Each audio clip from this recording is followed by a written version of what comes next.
Good morning. It's Thursday and I am here at the office early. I'm in the parking lot because my manager said that there is a presentation today. I think anybody at this office location can attend. So he said I think it would be a good idea for you guys to attend it to kind of better understand what's going on around the company. So even though it's voluntary, you kind of get the feeling that you should go to look good, right? Which kind of sucks. I am home early because I finally got my phone call that my motorcycle will be ready for pickup by 5 p.m. It is 3:30, but I wanted to come home before traffic got bad. There was still a little bit. So yeah, traffic starts freaking early here. I guess I will probably head out. I guess I'll just head out at 4:30 because they said by 5 and they close at 7, so there's no issue for me to arrive there later to pick it up. But I'm so happy. I also think that they will be removing my decals because on the phone he asked me to double check whether I wanted them off, and I said yes, and he didn't, have any opposition to it, so I'm assuming that it'll be done. Something that I keep feeling foolish about is I haven't asked them what they would charge me to remove them. I really hope they're not going to try to rip me off with some stupid, inflated, ridiculous price. Hopefully it's for free because they have been not the greatest people to bring your motorcycle to for service in terms of communication and all of that. But yeah, so I guess I'll leave in an hour.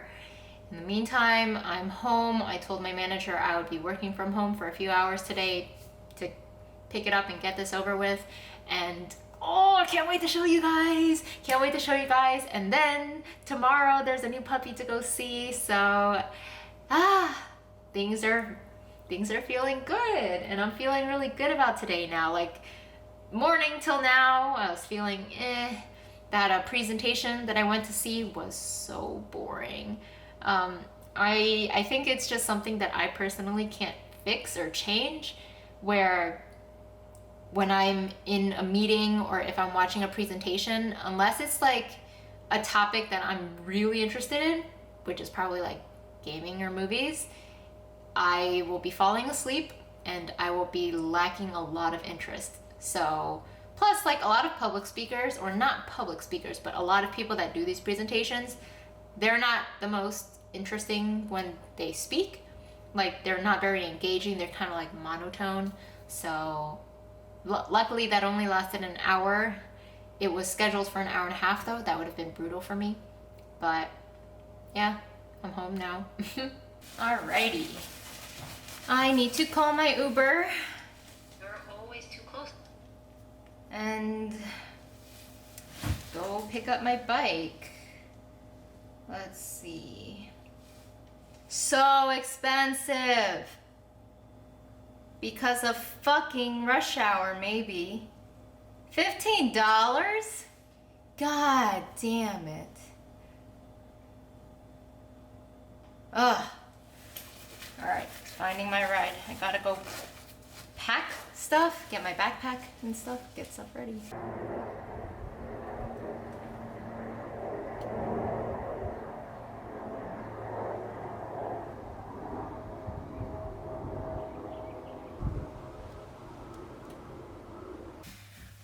Okay, I just got home and I need to check something. Okay, I guess I am terrible and I did not keep the original invoice that they gave me. So basically what happened is I got there and they told me that it would be $377. And I was like, what the fuck? You quoted me at $225 2 weeks ago for everything. The quote was for bearings, for labor, for, just the whole thing would be $225. That's what he quoted me. And then he was like, oh no, the bearings added on to that cost. So due to the confusion, he was so kind enough to lower it from $377 to $301 when I still didn't get my original price of $225. I am clearly an idiot because I didn't keep the invoice, but regardless, I think it would have been pointless anyways because I didn't think to bring the invoice, and I think I may have trashed the invoice like last week or something. I'm really bad at this stuff, but regardless, they should have honored the price they gave me. And I don't know if they're terrible and they didn't input the original price in the system because he kind of like asked me what it would be. But I was like, I was so angry over it, and I'm still so angry over it. The entire ride, I was feeling freaking angry over it. Like, I was riding angry. I was like riding fast and trying to get home because I'm still so pissed off about that place. That place is terrible. So let me do a little shout out. South Bay Motorsports. I think their new name, I believe they got bought by somebody else. So they are called Del Amo Motorsports. They are in Chula Vista, and they are located along Main Street. So if you ever want to get service done for a motorcycle of anything similar, don't go there because their communication sucks. I call them for information about my bike and I talk to 2 different people and I get 2 different sets of information. I am just honestly so glad to get rid of that association. Fuck those guys. Hate them so much. I need to channel this anger into some Dota now or something. Yeah, I'm gonna channel my anger into some Dota, so fuck it. Ah, it looks really good though. I like it. It's so pretty. Happy Friday, everybody. So I woke up early for my team meeting and my manager canceled it because he took a PTO today. So I was there early for no reason and took a half day. So I am home now and we'll be walking Riley very shortly. And then afterwards, I will be taking Milo with me to go meet Aegon.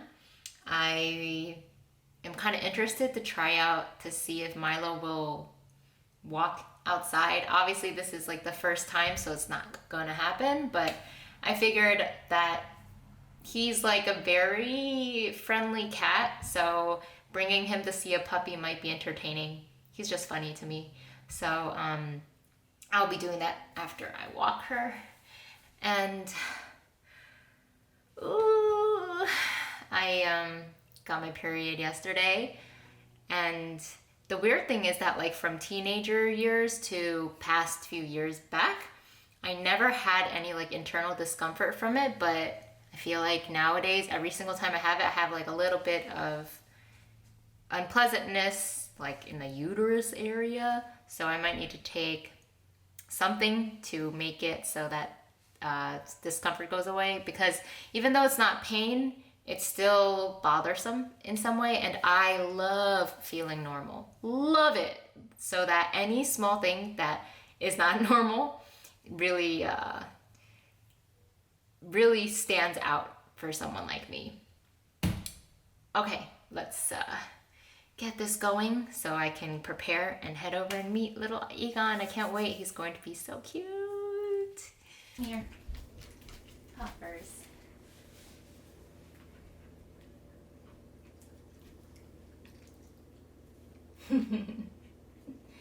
So I am just about to head out to go see the puppy. I came home first to spend some time with my little puppers. Wrong one. Good. But now this white one I will be taking with me. So, puppers.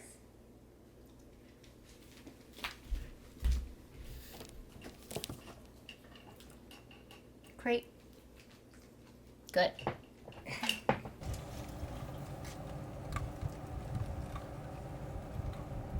Milo.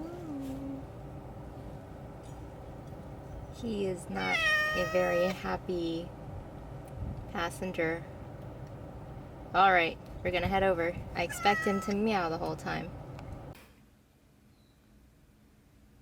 Yeah, they start off so fluffy. Yeah. It's weird. They have like this extra layer that just comes out. Yeah. It looks so funny. Static completely. Yeah, it looks like they're constantly freaking out or something. Yeah. Wow, you look so funny. I know, he doesn't look the same. Interesting how Milo just doesn't care anymore. I was worried, but he's like, I remember this place. Hmm. Yeah, I guess maybe it's like a warning thing or something. I think so. Because, I mean, Milo looks way bigger than Oscar does. Oscar's just tiny to him. Yeah. Smaller than he is. Hello. So I think I do notice that his face is like less wide compared to Riley's. Like it's more narrow. You can see that he also has like the eye booger thing going on. Like a little, like I already cleaned it once today, but it's kind of coming back again. That quickly? Yeah. I probably didn't perfectly clean it. Yeah. Yeah, all he does on this so far is like jump and bounce off it. He doesn't actually sit on it. Yeah, yeah. He eats it. I don't think they'll really learn to do that on their own. Yeah. I walk, see, finally calm down. But yeah, walking him has been tough because he doesn't want to go most of the time. So I just end up dragging him. So then I just let him sit there, but then he just starts sniffing in the dirt and stuff. I'm like, I don't know if I really want that. So Yeah. So I don't. But there's really nothing. Hi, I'm over here. Always going over to other things. Hi.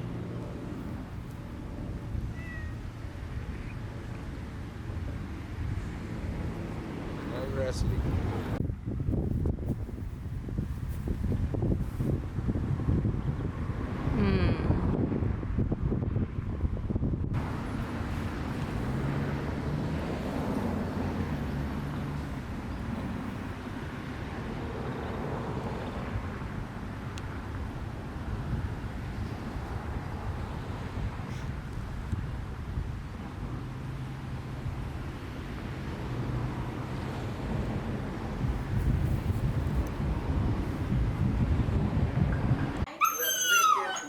You screwed everyone.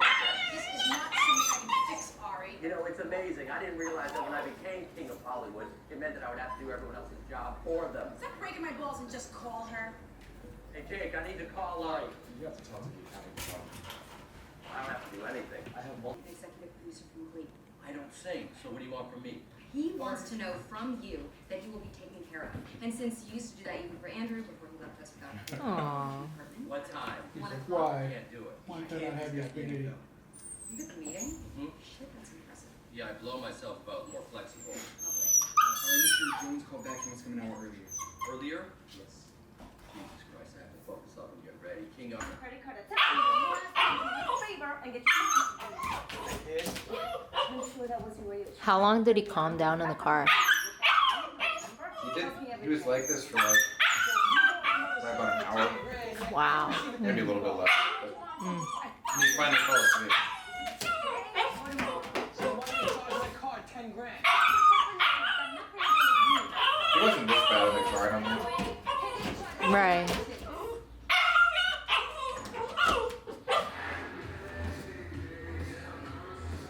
Have you checked over there?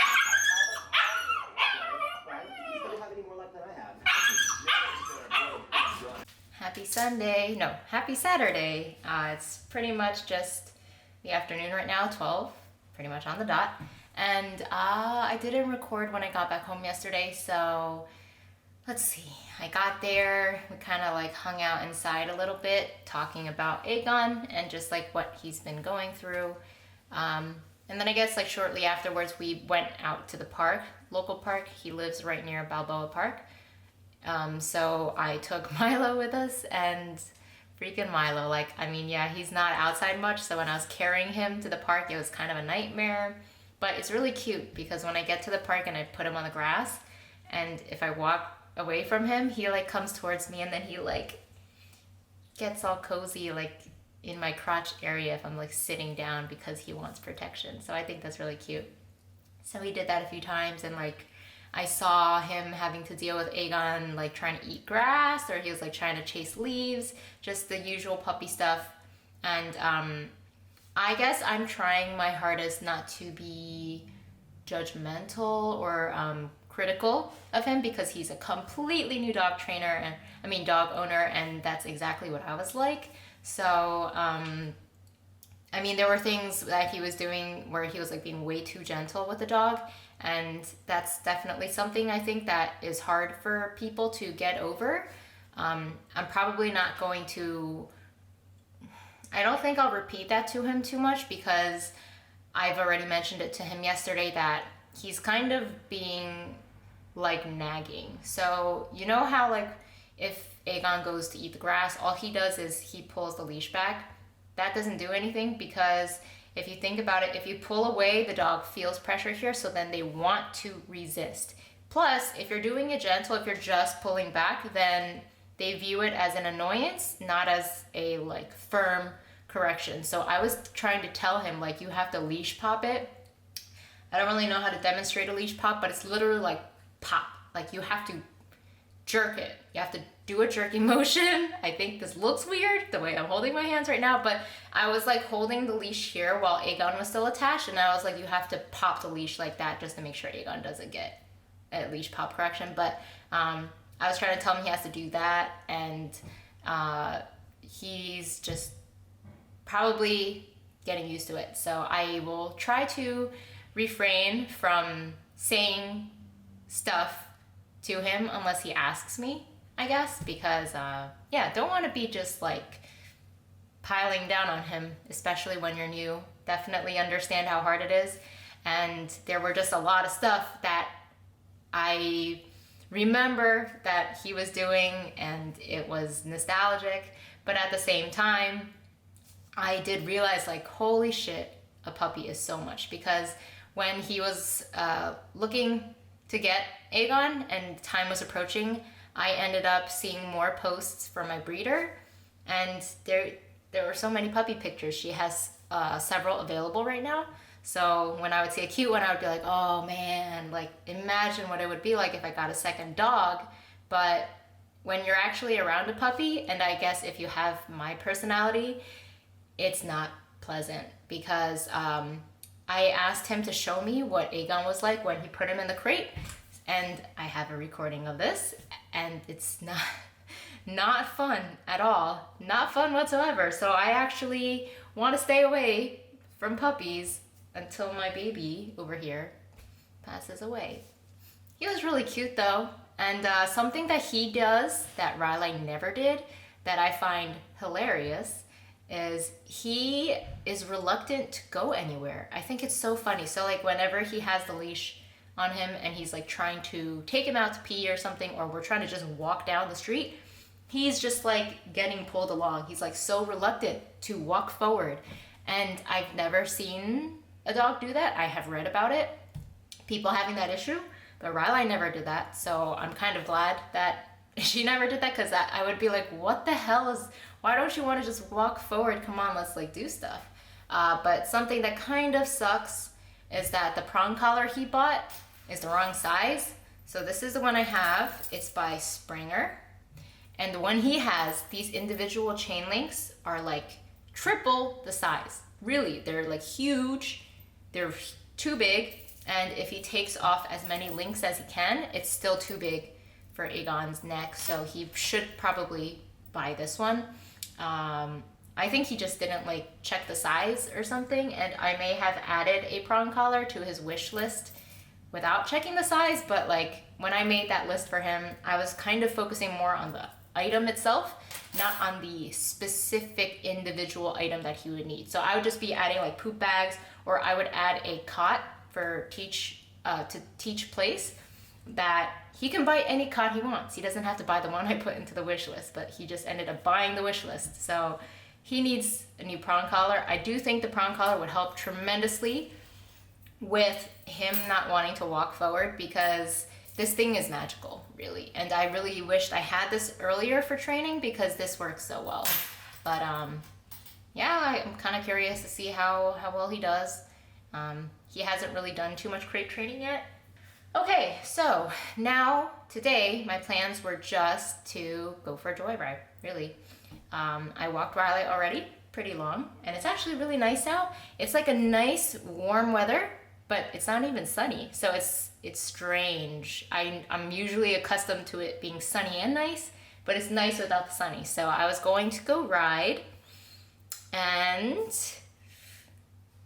that highway, that mountain, Sunrise Highway that I went on last time that got me sick a little bit, where my nose was runny when it was cold, I think today should be okay. Plus I have heat gear, so I think I can do the whole highway, go up the mountain, come down, and then I'll come home.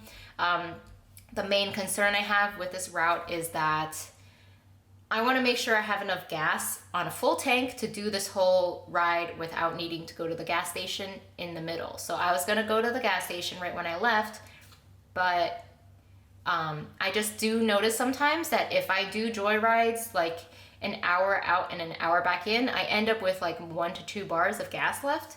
And if I have 2 bars of gas left while I'm still like in the wilderness, I'm going to be very nervous. So I don't want that to happen. So just try to plan things ahead of time, you know me. And then that's it for today.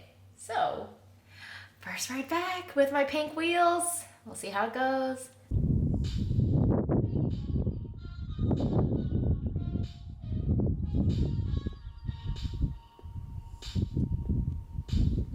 I am back from my ride, and I don't know why I haven't learned my lesson yet, but that was a painful ride. The first hour was actually so nice. It was a beautiful day, perfect day for riding, and I finally went through Sunrise Highway and went through Lake Cuyamaca. I wanted to get a picture with my bike next to the lake, but there weren't that many good stops there weren't that many areas that I could stop by along the side of the road. Plus, the way I was going, I was on the side of the road that was on the opposite side of the lake. So even if I stopped, my bike would kind of be not in the right position. Plus, at that point, my body was starting to hurt, and that really, really sucked because like, my ass was just hurting so bad. So I would like keep lifting I was like lifted off the seat for a little bit just to give it a brief moment of a break. But my hand started to hurt too, so I need to really remember, like I should maybe buy one of those things that I could like do this once in a while to kind of strengthen my grip, because I get really nervous when my hands start to feel a lot of pain. Plus there's the vibration when you're riding, so I think that's really not good for your hands long term. So a break is definitely good and necessary. Another thing that I tend to worry about when riding is just that my bike is only 3 gallons for the tank, and when I was riding I got down to like 3 bars and I started getting nervous about not being able to ride home on it. I actually think I could have, because that 3rd bar actually stayed there for a really long time, which is so cool. When I checked the average miles per gallon on my bike, it was at 70. I don't know if that's 70 calculating across my entire mile odometer thing, but that's actually really freaking good. But aside from that, I stopped by a gas station on the way home, but yeah, I need to plan out my rides better from now on, so I get a long break, like maybe ride out for 30 to 40 minutes and then stop somewhere and hang out for a bit, because you know, riding when you're in pain is not good. And it also, I think that if you're in pain, it also kind of encourages your body to be in a unhealthy posture, something like that. So I just don't want to kind of risk it in the future. Plus it makes my mood not very good. I was just like in a rush to get home. So overall though, I took a lot of good pictures and I did enjoy it, but now I'm so happy to be home and resting. Yes, hermit day today for sure.